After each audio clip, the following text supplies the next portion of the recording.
Assalamualaikum warahmatullahi wabarakatuh. Kali ini saya akan memberikan tutorial pengolahan data menggunakan SPSS untuk melakukan uji validitas dan uji reliabilitas. Di sini saya ada judul penelitian, yaitu pengaruh continuous improvement, value stream cost, just in time, dan balance scorecard terhadap lean accounting pada perusahaan manufaktur di Indonesia. Nah, sebenarnya apa sih pengertian uji validitas itu? Uji validitas adalah uji yang digunakan untuk mengetahui kevalidan atau kesesuaian kuesioner yang digunakan peneliti untuk memperoleh data dari para responden.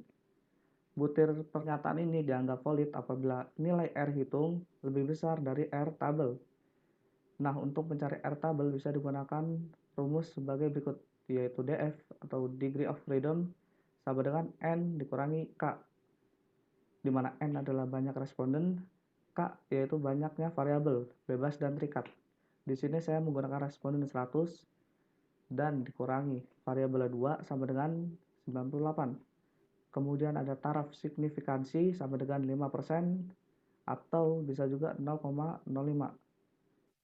Nah, untuk mencari R tabel, teman-teman bisa menggunakan aplikasi tabel statistik. Nah, ini tinggal kita klik saja tabel statistik, kemudian kita cari tabel R, kemudian kita cari taraf signifikansinya, lalu kita cari DF-nya.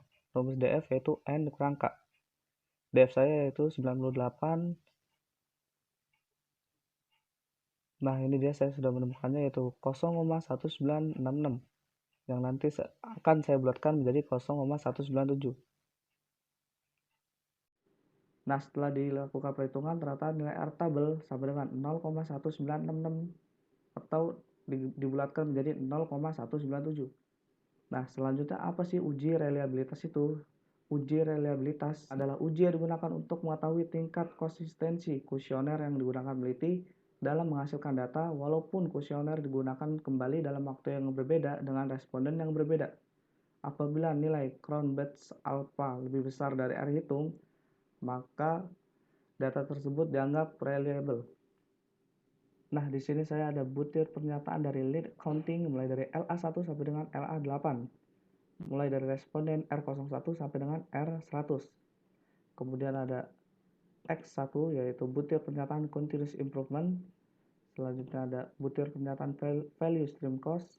Kemudian ada butir pernyataan balance scorecard. Kemudian ada butir pernyataan just in time. Nah, mulai-mula kita buka dulu SPSS-nya, kemudian kita klik variable view. Kemudian kita ketik saja. Di sini karena data saya tidak ada desimal atau koma, maka saya akan mengosongkan desimalnya. Setelah itu kita tinggal copy saja mulai dari R01 sampai dengan R100. Ini bagian just in time R4.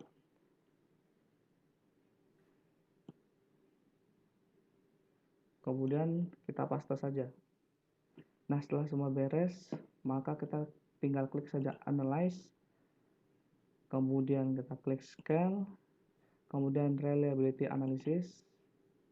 Kita masukkan item-itemnya. Item paling atas diisi LA1 sampai dengan LA8. Kemudian CI1 sampai dengan CIT8 dimasukkan ke rating.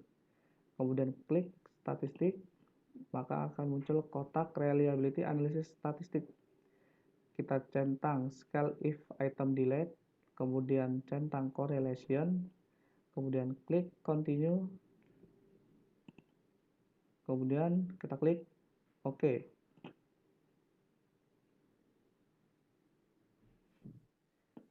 Nah, kemudian kita klik item total statistik, maka akan muncul tabel seperti ini. Nah, apabila corrected item total correlation lebih besar daripada R tabel, maka data tersebut dianggap valid seperti yang sudah saya katakan di awal tadi. Nah, dari data berikut LA1 dan LA4 tidak melebihi 0,197, maka data tersebut dianggap tidak valid, bisa dihapus atau diganti dengan butir pernyataan yang lain. Kemudian kita klik reliability statistik. Nah, di sini ada Cronbach's alpha. Seperti yang sudah saya katakan di awal tadi, apabila nilai Cronbach's alpha melebihi dari R tabel yaitu 0,197, maka data tersebut dianggap reliable. Nah, di sini data saya melebihi dari 0,197, maka data saya bersifat reliable. Nah, itu tadi adalah pengolahan data menggunakan SPSS untuk melakukan uji validitas dan uji reliabilitas. Jika ada kesalahan kata mohon dimaafkan. Wabillahi taufiq wal hidayah. Wassalamualaikum warahmatullahi wabarakatuh.